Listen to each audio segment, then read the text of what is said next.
we're back with TSPN and Dan Riordon. Good morning. Hospice of Calaveras and Amador. That's right, yeah. Light a light on the tree of lights. Is Richard, that I right? call it the Tree of Lights ceremony. Okay. Because it's easier that way. All right. Well, tell us about the celebration ceremony. Yeah, so each year what we do is we put together an event for folks who have lost someone during the year, whether they were on hospice service or not.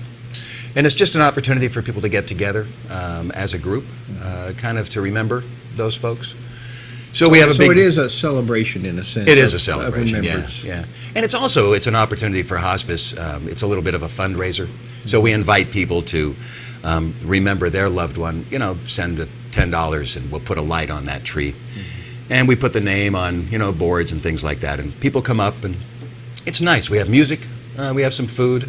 And where's it held? We have 2 different locations. We do it at both of our thrift stores. Okay. So I think that Saturday night, December 1st, is at the Angels Camp thrift store down in Calaveras. I think it's 570 North Main Street. And then the next night, Sunday night, here in Jackson, up in Argonaut. 5 p.m. up at right where the newspaper is, if people Exactly. are familiar with it. But That's right, yeah, 5 o'clock. And we do a candle lighting ceremony, have some music, light the tree, and just kind of hang out. It's nice. It's Right. nice, yeah. Invite everybody to come out and Well, I participate. know I've had hospice involved with Yeah. people that I know. They were helping with my mother at points in her life, and really do a wonderful job. Yeah. Make it so much easier on the people that have to deal with it, Right. the loved Yeah. ones. So. I was thinking about it driving over this morning, about hospice care, and it's such an interesting thing these days. I mean, I was in L.A. over the weekend, and there was a guy talking about he's waiting for the stem cells to take care of all his arthritis and his wife's Parkinson's and all this stuff. And it occurred to me how much is available these days and how much science keeps really elongating our lives and things like that, which is cool. I mean, that's all good stuff. But it's also interesting and challenging toward the end of life. It's like, so when is my end of life? That's and right. People get this idea, right, that, hey, I can beat this no matter what. Invincible almost. And invincible. right? Freeze me. I'll come back in exactly, 30 years. so. Exactly. And so anyway, hospice is for those folks who've come to the place where there's an acknowledgement that curative treatment is no longer the option.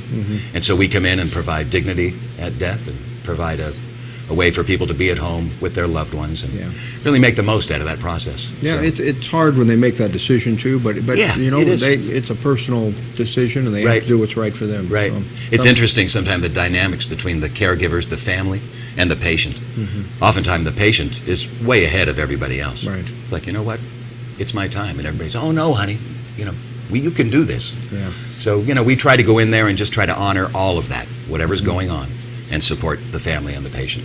And when people are there, it's at 5, so the Yeah. thrift store's not going to be open. I Actually, the suppose. thrift stores will be open They for will a little be, bit. Oh, okay. yeah, we gotta sell our You goods. can't go in the thrift store without finding something. Oh, it's unbelievable. My sister-in-law found a piece of Waterford the other day, crystal. Right out of the box, this beautiful Waterford, what was it, a clock, I think. It's like a $280 item. It was like $29 or something. Yeah. So it's great. I mean, great deals. And The stores, a lot of them get sucked up by the employees when they come in if they're like that, but not as much as you'd think. That's one of the benefits for working there, one of the small benefits. It is, and the volunteers, too. We have over 100 volunteers who really work these 2 stores, both of them. And we're always inviting new volunteers, too, so let the people out there know. You have a lot of different ways people can volunteer with hospice. Absolutely. Only one is the thrift stores. That's but right. There's much more than that. A lot of that.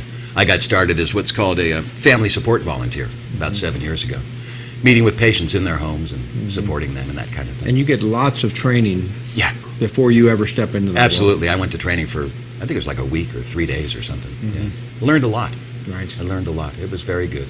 We have a great organization. We have, in the industry, in the hospice industry, on the average, about 25% of the nurses are certified in palliative care. Here, locally, 100% of our nurses are certified. These are like the experts in pain management, so they do a great job. I'm very appreciative of our staff. And you also have follow-up activities Bereavement. for family, don't you? Yeah, it goes on for 13 months after the death would occur. And so we reach out to the families, providing whatever kind of support they feel like they want to take advantage of. We have meetings each week in Jackson and in Calaveras for people that want to get together with others and chat about it and that Yeah, kind of thing. and a lot of people don't realize sometimes you just need to talk about it and get it out. Right. You connect with other people and say, okay, what I'm feeling is A-okay. Right. Yeah. Well, let's talk about in both counties then. Yes, the day's right. coming up again. Good. Light a light on our tree of lights. Or as I say, the Tree of Lights ceremony. Okay. In Angels Camp, Saturday, December 1st, 5 o'clock at 570 North Main, where we're going to be having our grand opening. We just bought that building, and so we've expanded the store. And then here in Jackson the next night, Sunday night, December 2nd, at 5 o'clock here at the thrift store. Come on out and join us there. Love to see you. Okay. And lots of other things going on at Hospice. People can talk to you or Yeah, anybody please else? call us anytime at 223-5500 and learn about what's going on. Learn about what we might be able to do for you or your loved one as you near that time in your life. Learn about how you might be able to help. And help, yeah, absolutely. We need all the help we can get. Always need the volunteers. Yeah, absolutely. All right. Thank you. It's good to see you this morning. Okay, Dan, All you right, too. Good. All right, take care. We are going to go to a break, and then we'll be right back with Heather. You're watching Amador County's local television network, TSPN.